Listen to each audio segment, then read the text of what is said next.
Hello again and welcome to another episode of the Guns Magazine podcast. I'm your host and the editor of Guns Magazine, Brent Wheat. We've got another great episode today, a very interesting episode. We're talking to world-famous Massad Ayoob. He's a retired police officer. He's been a writer, a shooter, competitor, and trainer, and he also is an expert witness in some pretty high-profile use of force cases. So today we're going to talk about some kind of 2.0 questions about the legal aftermath of a self-defense shooting. So my conversation with Massad Ayoob just in a second, but first here's a word from our great sponsor, For Patriots. Prepare for those just-in-case situations with emergency food kits from For Patriots. Their survival food kits combine great taste with long shelf life, making them perfect to stash away for any emergency situation. The folks at For Patriots set up a special page just for our audience, so you can get this week's special discounts and deals. That page is forpatriots.com/gunmag.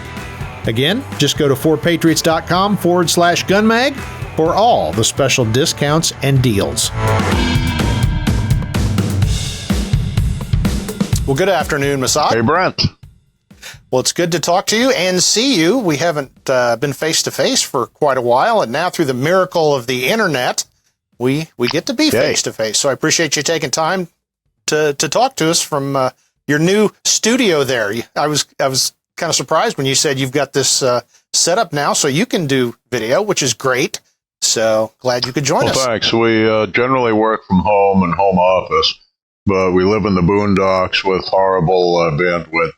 And Zoom was pretty much off the table. So we have an office downtown now for this sort of thing. Works better. Excellent. Well, we will bother you much more and make more use of this because truly you are one of those folks that are legally considered an expert. You are an expert witness in court. You've been doing that for a long time. You're one of the most well-known folks that will testify in the case of legally defensible shootings. And you're well known for that, and you do that a lot when you're not teaching shooting. So you are the guy when people ask questions. I always wish I could just forward them directly to you because I think I know what I'm talking about, but you have actually been proven to legally know what you're talking about. So the reason we're having our chat today is I've noticed in the last few months we're getting a different kind of question. You always kind of get the same question. You know, what's the first thing I should do if I shoot somebody? And you know, that's pretty straightforward, but we're starting to hear different kind of things. And all I can think is with some of the craziness going on in this country, especially with some of the more liberal prosecutors and district attorneys that are coming to the fore, especially in some of these larger cities, people are law-abiding good Americans are getting really worried that if they have to take a life or just even shoot somebody in the course of defending themselves, you know, they're going to be brought up on charges. And you know, I guess the default answer, of course, is always I'd rather be judged by 12 than carried by 6, but the aftermath in the legal system can be really ugly. So anyway, we're going to talk about some of these kind of 2.0 self-defense questions that we've heard of late. But before we get in there, there's two things I got to say. Number one, nothing that I or Moss say is considered legal advice. This is for entertainment purposes only. And anything else I forgot to say there, Moss, you're more the expert on disclaimers. Yeah, basically, we're not giving legal advice. That's for attorneys. We're giving practical advice. There you go. There you go. Well, before we go into this other stuff, what is the most important thing or couple of things that people need to remember if they are ever forced to defend themselves with a firearm? Well, first, let's bear in mind that most successful DGUs, defensive gun usages, nobody gets shot at all. The great majority of times, the good guy draws the gun. The bad guy realizes, oh, poo, or words to that effect. I am about to die from a sudden and acute failure of the victim selection process. And as they say in the words of the court, they abjure from the conflict. Now, the single biggest mistake I see made, something like that happens, the citizen handles the encounter itself perfectly, the bad guy goes away, and the citizen goes, phew, and holsters their gun and does not call the police. It's counterintuitive. People think bad guys don't call the police. BS. The serious offenders have been going through the revolving door of the criminal justice machine since they were juvenile offenders, and they know how it works.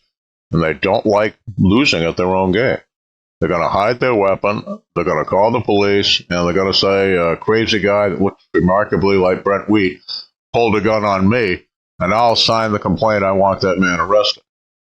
Now, the whole criminal justice system, as you well know as a retired career cop and police supervisor, is geared on the assumption that the complainant is the victim. And there are only two roles open in the play, victim and perpetrator. Whoever calls in first has assumed the role of the victim.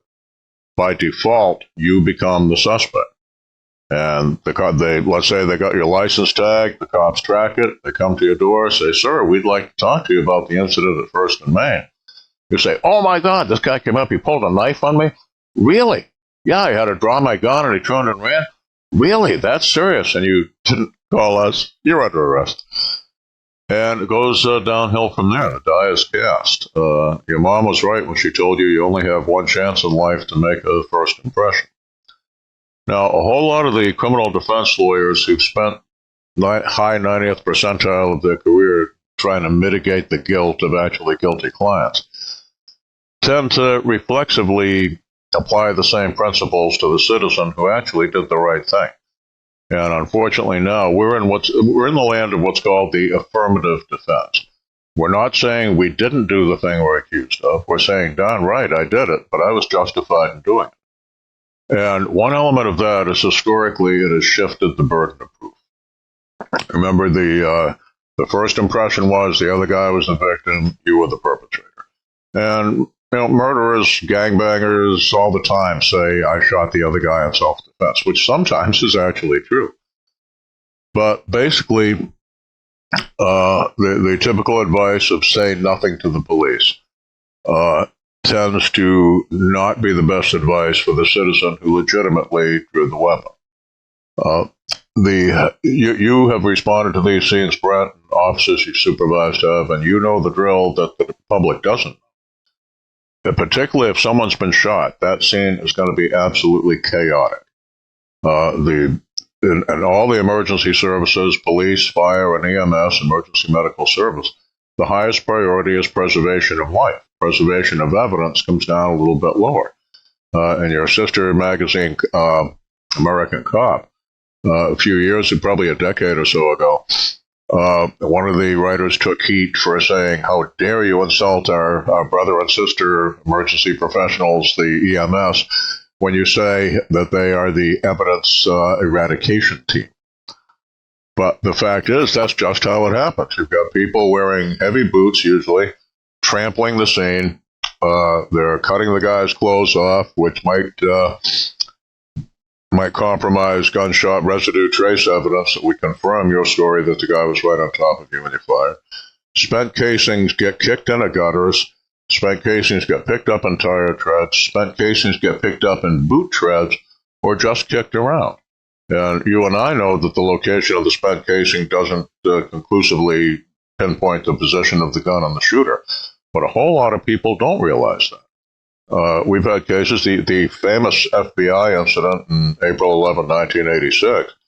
Nobody knows exactly how many shots were fired in that long, complicated gunfight. Because for one thing, when they medevaced a couple of the badly wounded FBI agents, what do you think prop wash from a helicopter does to spent grass on pavement? There were also reports of witnesses picking up shell casings as souvenirs from the big gunfight. So one of the first things that you want to do is point out the evidence. I give my students basically a 5-point checklist. First, establish the active dynamic of what has happened.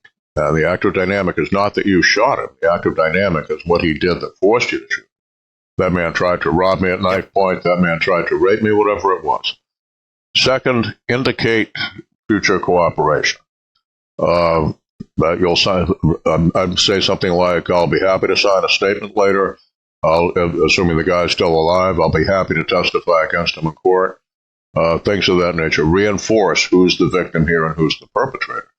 Because the problem is, the guy laying in the puddle of blood was the perpetrator, but he looks a whole lot like a victim now. You reverse roles on it. You were the intended victim, but you're the guy with the smoking gun you look a whole lot like the perpetrator, and we have to overcome that as soon as is humanly possible. Point out the evidence before it disappears. Fourth, point out witnesses before they disappear. Okay, there's since 1963-64, the tragedy of Kitty Genovese in New York City. There's been a mentality in urban NME that says, I don't want to get involved. And the witnesses whose testimony could have proven your innocence disappear and are never found. At that point, at that fifth point, is when I would respectfully stop answering questions and request legal counsel, which, by the way, you do have to do now under a Supreme Court decision. I'd say something to the effect of, officer, detective, you'll have my full cooperation after I've spoken with counsel, and I'd like to contact legal representative now. And basically, that's advice. It. I hear a lot of people saying, "Oh, defense lawyers tell you never talk to the police." Law professor James Duane, in his famous lecture, "Don't Talk to the Police," spends like 45 minutes telling you about all these guys who talked to the cops and got hung by their own tongue. If you actually listen to his lecture and take notes, all but one of them were pretty much good for it. They were guilty. And as you well know, if you're guilty, there's not a whole lot you can say to the police that's going to help you, unless you've got somebody even guiltier you could offer to trade for them to go easier on you. And your defense lawyer spends a whole lot more time doing those deals with the prosecutor than you do, so you're a whole lot better off to let them broker the deal. But if you are the person who did the right thing, say so. The public, the jury pool expects the person who did the right thing to say that they did the right thing. What you don't want to do is go into details. We know that in fight or flight reflex, perceptions are altered. When tunnel vision kicks in, it creates the literal illusion that the man and his weapon are closer to you and larger than they actually are. So somebody says, how far away was he when you fired? They say, 3 feet. So the surveillance camera shows it was 3 yards. To people who've never been in a fight for their life, it looks like you're a liar. So if they ask me that, I'd say, sir, he was close enough to kill me. That's why I shot him in self-defense. But really, any of those detailed questions should wait till an absolute minimum of 24 hours after the incident. Many experts now recommend 72 hours. Professor Lewinsky at Force Science Institute recommends a minimum of 1 full sleep cycle to allow the individual who's been in that situation and has those distorted perceptions to get their head together, and when their heart's no longer pounding and the adrenaline's no longer racing, to put together, okay, here's what happened. Another problem with giving detailed answers to questions immediately afterwards is those questions are going to be asked in the order that they occurred to the lead investigator, or even the first officer on the scene, who does have, as you know, some responsibility to gather intelligence and find out what happened. They'll ask the questions in the order in which they occur to the questioner, which may be completely different from the order in which things happened. But now, particularly today, it's very likely that interview will be on body cam. It's going to sound later in court as if you changed your story about what the sequence of events was. So there are lots of reasons you don't want to go into detail at the scene. If you are arrested, because remember, the cops can't see that halo over your head, they don't know who you are yet. Don't become indignant. Don't become combative. Don't do anything that would let anyone testify to a jury later that you are hostile, you are aggressive, you are combative. It feeds into the false narrative that you are the bad guy, not the good guy.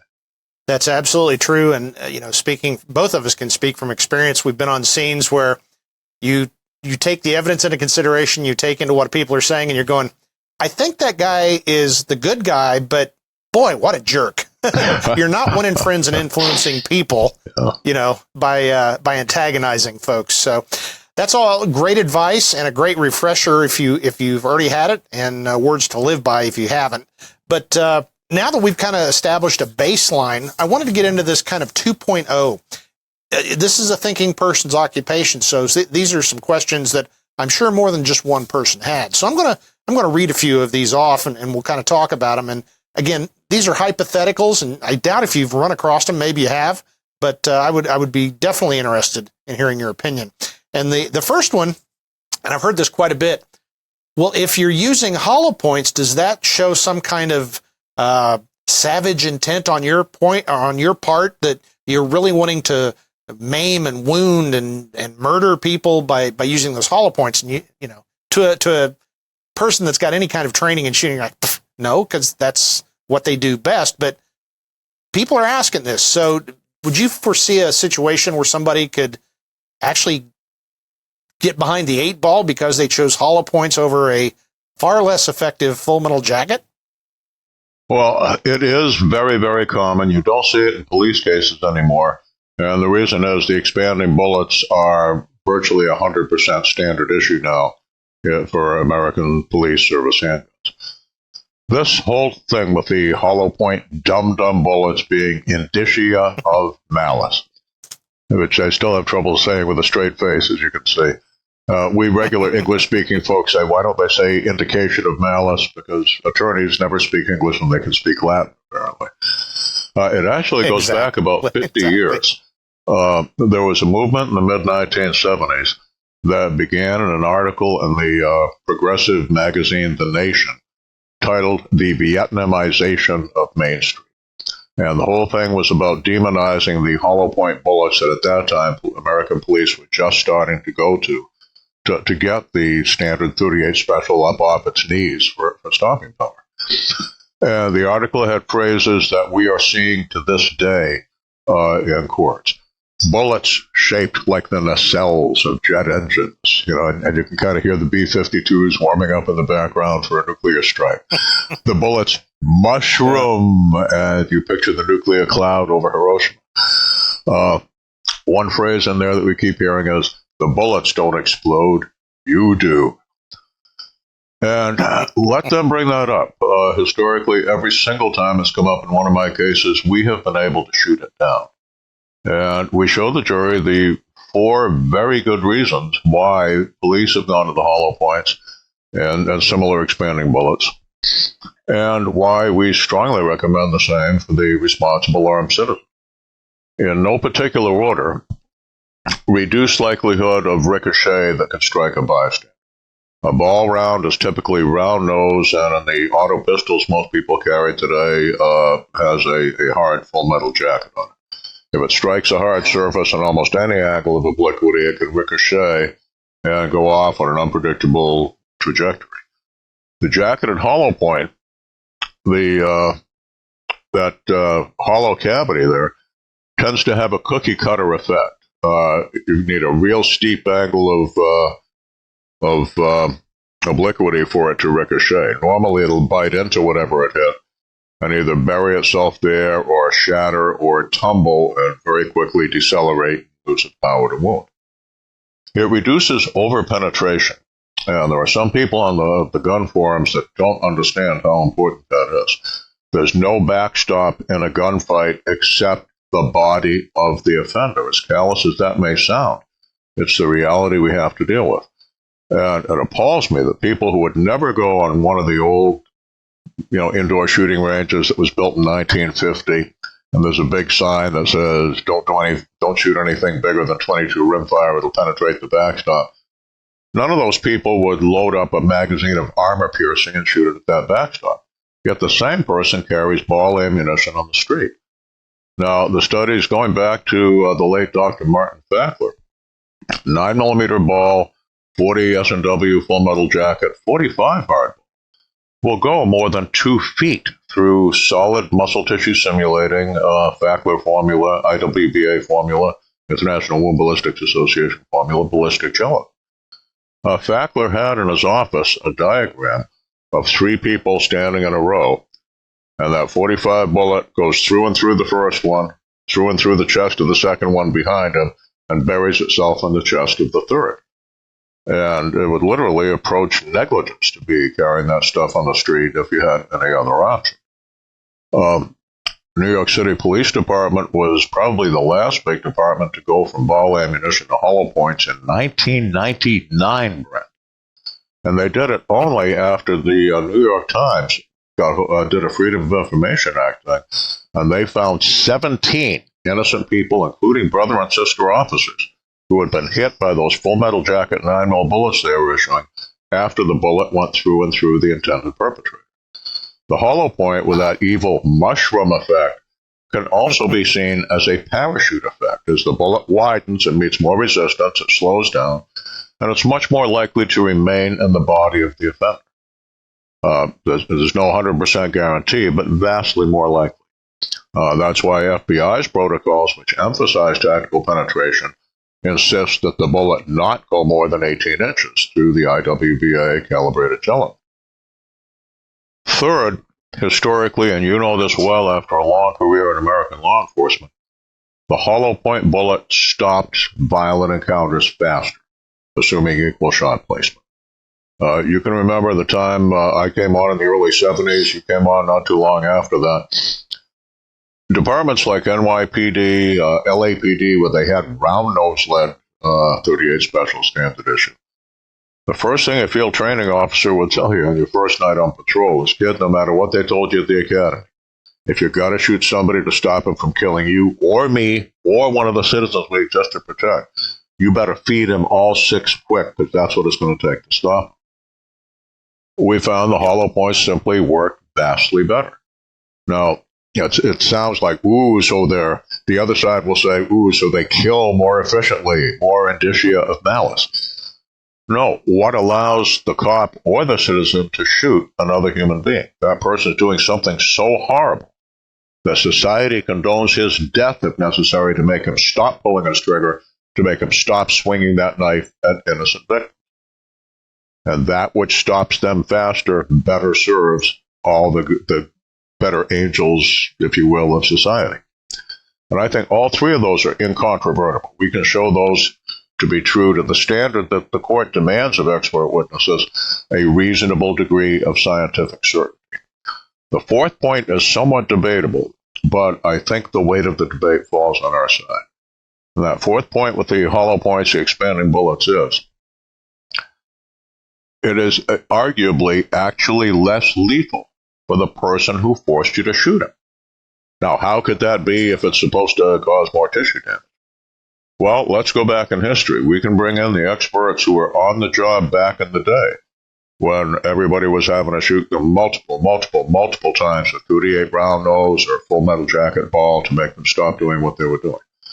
Well, you shoot them 6 times. That's 6 open holes of entry in the chest, 6 open holes of exits out the back. As Elmer Keith used to say, air rushing in and blood rushing out. So we've got tension pneumothorax, hemothorax, in addition to all the organ and blood vessel damage. And you could do that to the guy in the operating theater at Mount Sinai Hospital in front of the surgeons, and they probably couldn't save him. You hit him once with a good hollow point. If it missed the aorta, if it missed the heart, if it missed the spinal cord, but it put him down on that first shot. With today's medical care and the excellent first aid training for gunshot wounds that's given now to virtually every American cop in the emergency medical service, that guy with that single gunshot wound to the chest has a very high likelihood of survival. But it's counterintuitive, so that's going to have to be explained. And what I recommend to the attorneys, if that issue comes up, is to bring in an experienced trauma surgeon who's treated a lot of gunshot wounds and give them those 2 hypotheticals. Okay, he's hit with the supposedly humane Geneva Convention 9mm 6 times through the thorax with entry and exit, all perforating wounds. 20 minutes to emergency surgery. Doctor, your prognosis for survival is going to be extremely poor. Doctor, he's hit once in the chest. It has not hit the great vessels.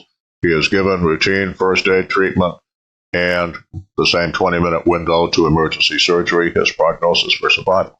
Excellent. Thank you, doctor. No further questions.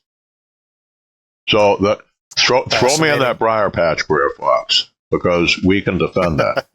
And, everybody's worried about these things with, the hollow points, or you had too much training or something like that. Let them bring it up. We'll shoot it down. Now, it looks to the left. Well, You read my mind right there. That was going to be the next question, and it was actually a yin and yang question. I've had questions: is no training whatsoever for non-law enforcement, is that a bad thing? I've actually had people start asking, I've been to every classic gun site, including a couple they don't even offer. And, I train every weekend and I compete. Is that going to show that I'm just waiting for the chance to shoot somebody? So, au contraire, the other side will make that argument. We've all got to remember they learned sometime in law school, probably their first semester. If the law is on your side, pound on the law. If the facts are on your side, pound on the facts. And if neither the law nor the facts are on your side, pound on the table and pound on every witness the other side puts up. Well, if the law and the facts... I've had attorneys tell me that. Yeah. And if the law and the facts weren't on your side, you wouldn't have shot him in the first place, right? So we pretty much can't analyze the assault. If you have the Soros prosecutor or simply the clueless prosecutor, because they don't teach this stuff in law school, who is charging you, and they say, okay, he went and got firearms training. Well, nobody in my circle went and got firearms training. He must have been hungry to kill, blah, blah, blah. Throw me in that briar patch, Brer Fox, because we can navigate it a whole lot better than that kind of accusing attorney can. I would recommend to defense counsel that they bring in as an expert witness Carl Wren. For our listeners who aren't familiar, Carl with a K, Wren, R-E-H-N, krtraining.com in Texas. Carl is one of our best trainers in the private sector today, and he was the guy who did the study with Texas DPS, the Department of Public Safety, the issuing authority for concealed carry permit holders in Texas, who determined that out of every 100 concealed carry licensed people in Texas, only 1 out of 100 ever went beyond the state-mandated minimum training. So you are the 1%. Ladies and gentlemen of the jury, they're going to try to tell you because my client took this training, he was somehow hungry to kill. Yet you will learn he's part of only 1% of people entrusted with the responsibility of carrying a loaded gun among all of us, who took that responsibility so seriously. He took time out of his life, away from his family, money out of his own pocket, to train with the kind of people who train the police instructors to make sure he would never make a mistake and abuse that power with which he'd been entrusted. And ladies and gentlemen of the jury, you know that anyone who lies to you about one thing is lying to you about the rest. And that leads us to why I say throw me in the briar patch. When the other side brings up some BS point like killer dum-dum bullets or, if he got training, he must be hungry to commit murder, and we shoot it down, it looks to the layman like pawn takes pawn at the beginning of a chess game. Well, he made a point, now you made a point, so you even. Hell no. Because every time we show them the other side is lying about something, we kick their credibility right in the you-know-what. And the jury knows whoever lies to them about one thing is lying about the rest, probably lying about the rest. The ancient Greeks and Romans knew it. They called it falsus in uno, falsus in omnibus. False in one thing, false in all things. When they pull that crap on you in court, people do not despair, rejoice. If your defense team knows how to fight, they've just given you an avenue to victory.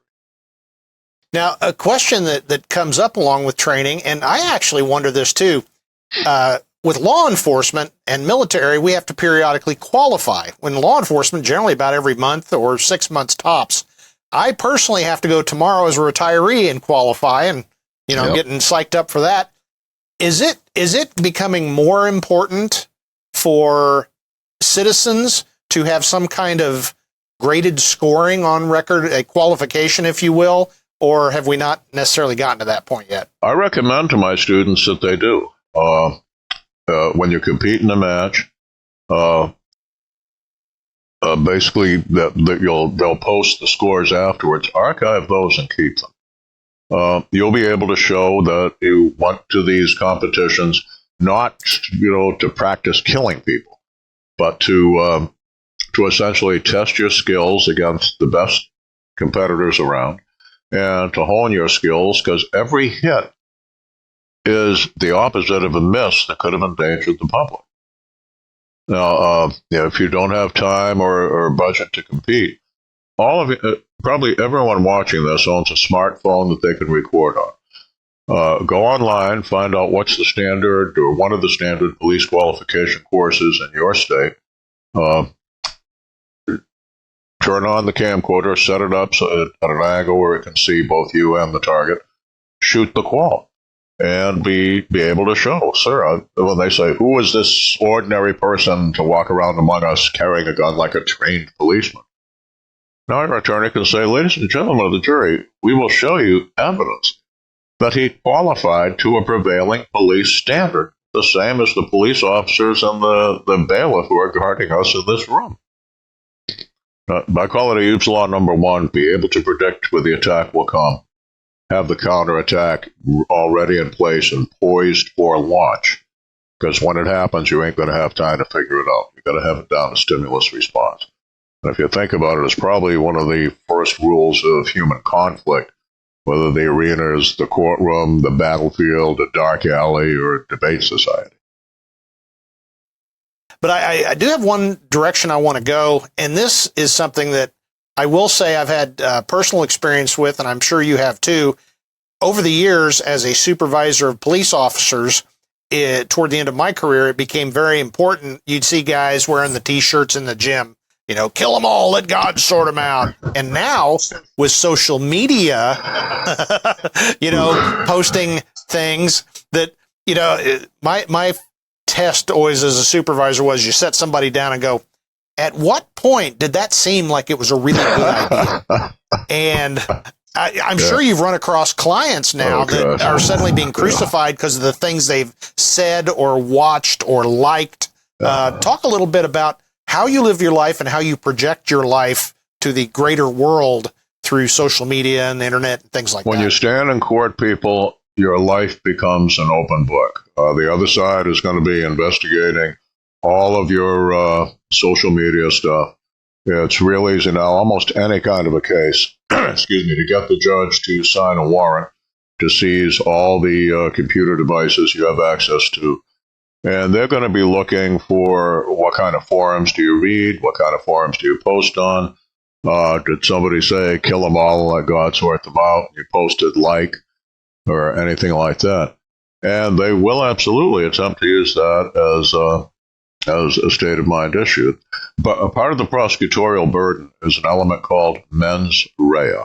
From the Latin, it means literally the guilty mind. They have to show that you either acted with an intent to commit a crime, hopefully the crime in question, or that you were so negligent that your negligence rose to a culpable standard, that is, a guilt-producing standard.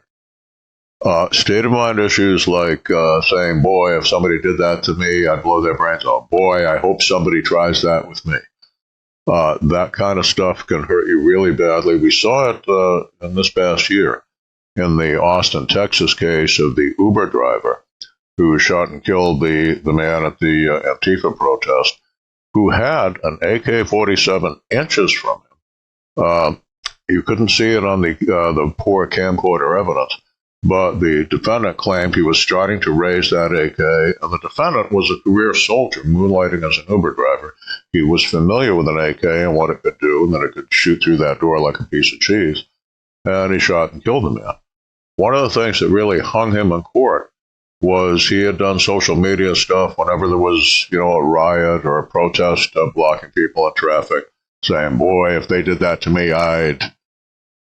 And ironically, the man that he killed had said some truly horrible things on his social media that we're not allowed to commit.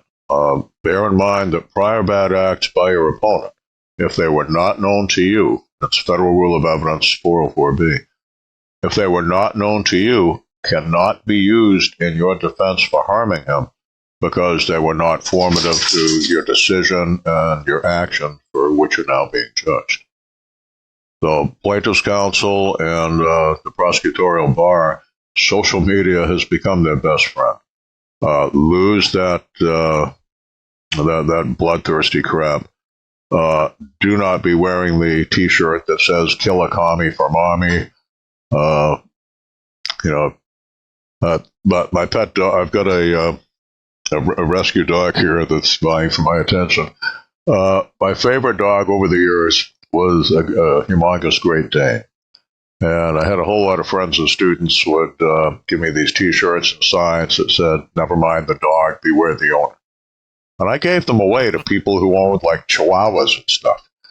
I'm going to advertise I'm more dangerous than a potentially vicious dog. I mean, what are people thinking with that stuff? I would not even put gun stickers of any kind on my automobile.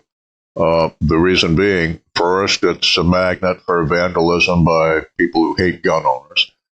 But second, if you've got Mickey the Mope out there who's looking to steal guns, it's common knowledge that a bumper sticker means the person driving this car cares strongly about whatever it says in this bumper sticker. And they see, protected by Smith & Wesson or the Glock logo in your back window. They figure, they look around, no witnesses. That might be a nice gun in here for me to steal, and I know how to shatter that window and get in that car.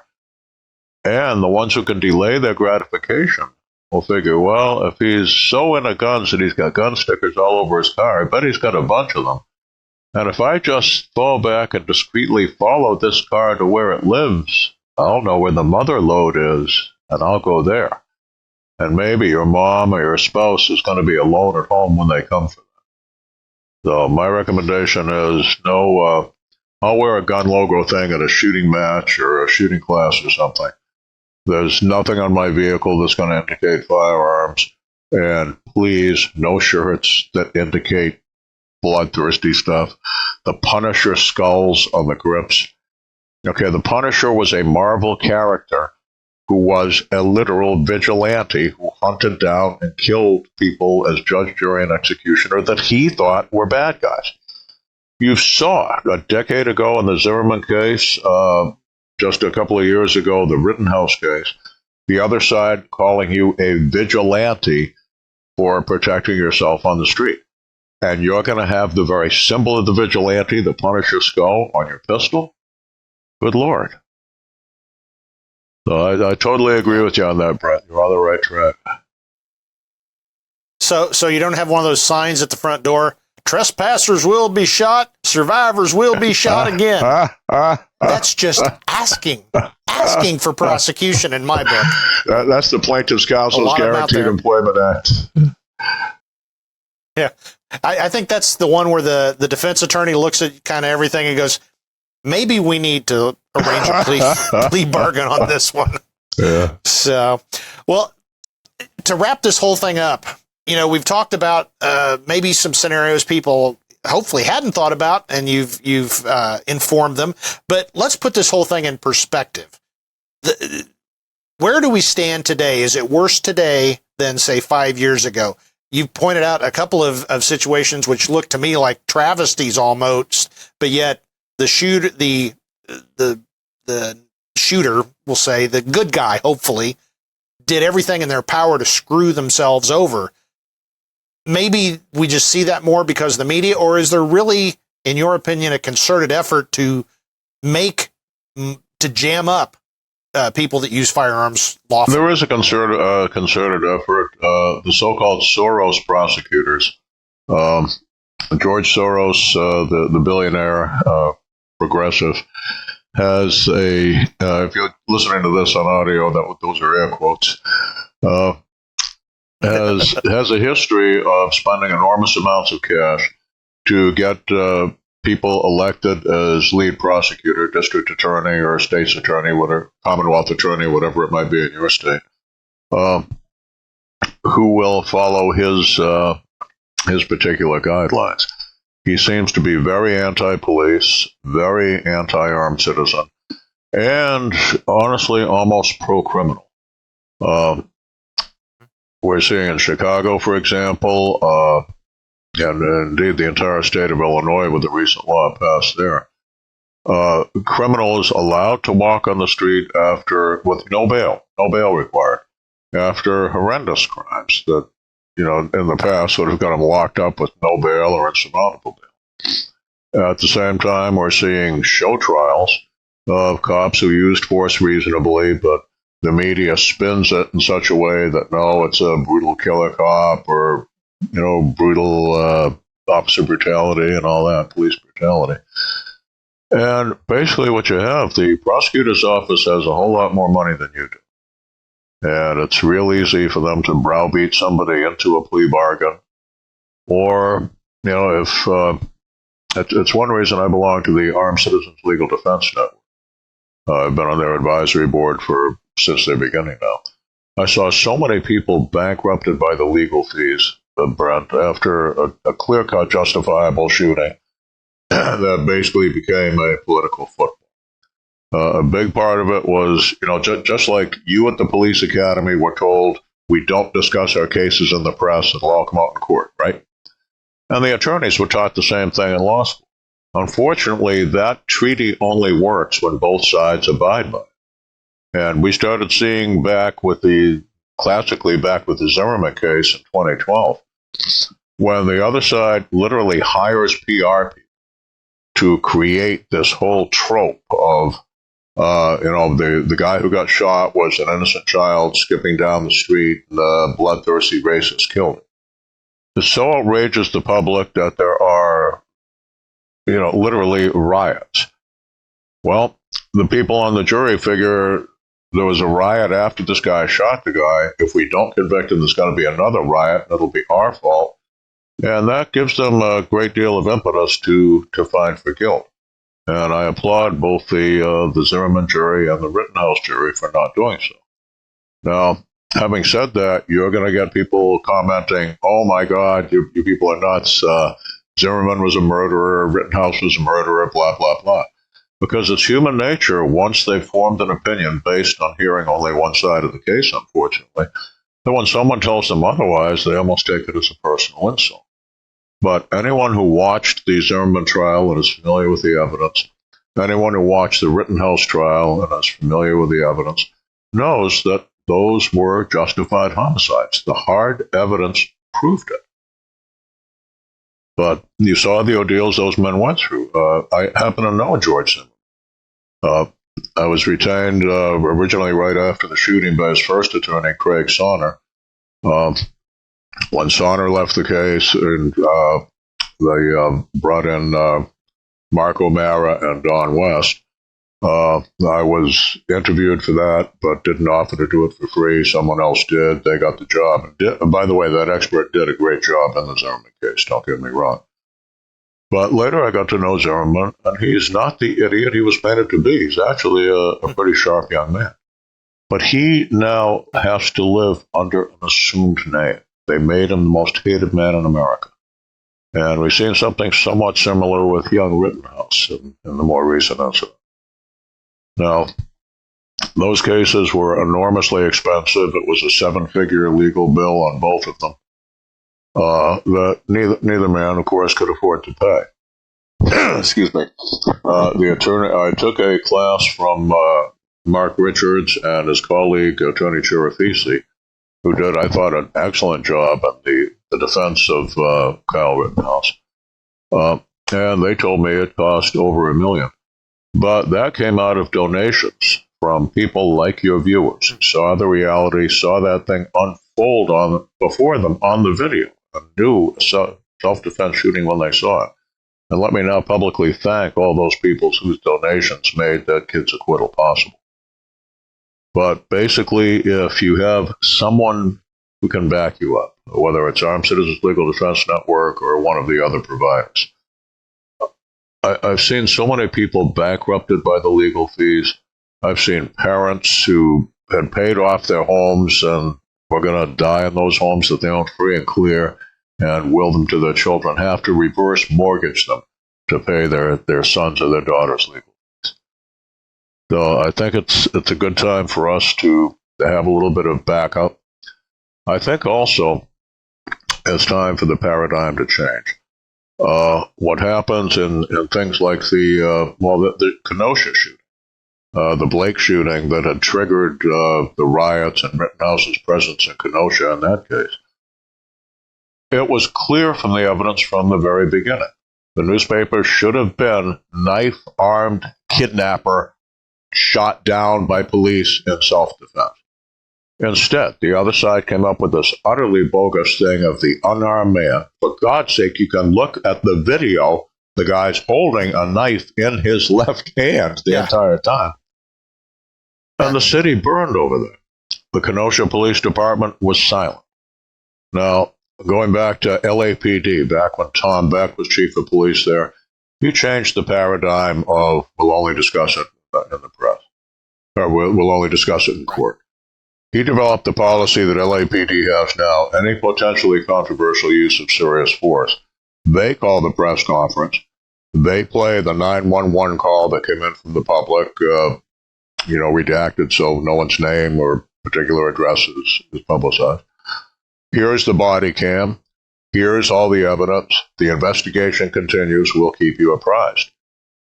And in Los Angeles, the city that burned in the 1990s in the Rodney King riots, none of those LAPD incidents has caused a major civil disturbance. The only disturbances they've had were when, after the George Floyd thing, the embers of that conflagration flew all over the country and landed in cities everywhere. So I think that's the paradigm for the future. Have an attorney who, when you are being accused in the court of public opinion, will stand up and speak for you. The public thinks silence in the face of accusation is an admission of guilt. Absolutely. Well, great words and very thoughtful words that are backed up by a lot of experience. You've been part of some pretty high-profile defenses of legal use, and you've seen it all. So right now, before we go, though, anything you're working on you want to point out, Moss? Well, I still teach full-time, primarily armed citizen use of deadly force. Go to MassadAyoobGroup.com. We've probably got a class somewhere within striking distance of you. My book, Deadly Force, updated edition, came out last year, and my first audiobook, Deadly Force. So we were talking earlier about having a good voice for radio, and also, in my case, having a good face for radio. We'll see how that works. Yeah. And of course, great. I'm one of your regulars in Guns Magazine. Yes, I was going to wrap up with that. You're in Guns Magazine every month, along with American Handgunner every 2 months, and that's because they only come out every 2 months. So lots of good stuff there, and make sure you check him out, all those different places. And I have not yet taken a class from Moss. I've audited one of his classes, and we're going to make that happen in 2024. I am doing one in Indiana in your very backyard, and you should be there. I will make plans too.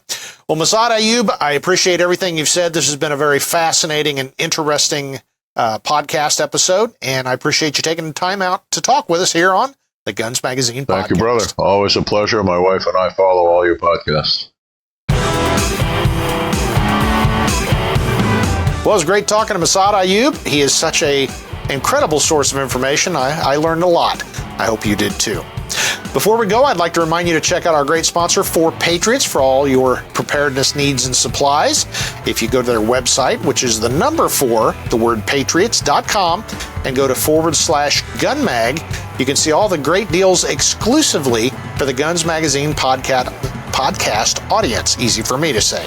That's 4patriots.com /gunmag. Well, that's it for this episode of the Guns Magazine podcast. On behalf of all of my friends and co-workers here at FMG Publications and Guns Magazine, I'm Guns Magazine editor Brent Weed, reminding you, now get out there and get shooting.